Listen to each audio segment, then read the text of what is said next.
Fatima. Hakika Fatima ke ta daban ce a cikin sauran mata. Idanuwa na muradin kallon kyakkyawan fuskanki mai cike da kyawun ado. Idan ina sauraron muryanki sai in kasance tamkar ƙaramin yaro, saboda sauraronta na saka ni nishaɗi, ya saka ni cikin kewa. A duk lokacin da na waye gari baki, ban san wanne yanayi zan tsinci kaina ba. Hakika soyayyarki ta kasance ita ce ginshiƙin farin ciki a gare ni a kowane lokaci. Ina so wannan ya zamanto sako na farko da ya kasance mai sake farin ciki a daidai wannan lokaci. Kallonki shine nishaɗina, sannan kuma samunki shine fatana. Fatima, hakika hayatuna ki ne a duniyar soyayya.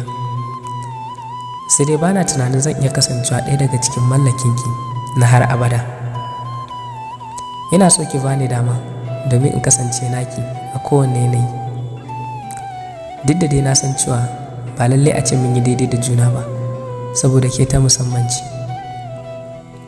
Dalilin da yasa na gaya miki haka, kina da haƙuri, tawakkali da imani. Sai dai ni kuma ba lallai a ce na kasance ɗaya daga cikin irin samarin da kike bukata a rayuwarki. Ina jin cewa kamar da wahala in baki kulawa kamar yadda kike tunani, domin duniyar soyayya na ɗauke da cikin kulawa, amma dai na san cewa zan saki a farin ciki 100%. Hakika kalamanki su ne kalaman da suka fi sanya zuciyata a kowane lokaci idan ina sauraron su. Ta yaya ne zan yi nisa da kalamanki sannan in samu farin ciki? Ta yaya ne kuma zan kasance babu ki sannan in rayu a cikin nishaɗi? Hakika Fatima, kike kaɗai ce farin ciki, idan kuma kika yi fushi nakan shiga damuwa. Duk da cewa ba na iya fushi da ke saboda tsananin soyayyar da nake miki, amma dai ina iya adana kalamaina domin ke. Idan na yabe ki sai ki ce na zage ki, bayan da ba haka ba ne.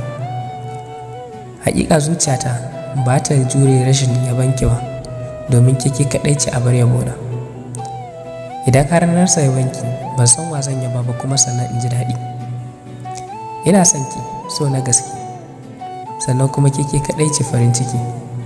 Ke tamkar hasken farin wata ce mai haske sararin samaniya a duk lokacin da ta billo. Zan so in kasance ɗaya daga cikin dogaran fadarki masu yi miki hidima. Ki bani dama domin in kasance ɗaya daga cikin jerin masoyanki. Hakika zuciyata na tare da ke a cikin kowanne yanayi. Zan kasance da ke matuƙar kin yi alƙawari za ki kasance da ni. Na barki lafiya.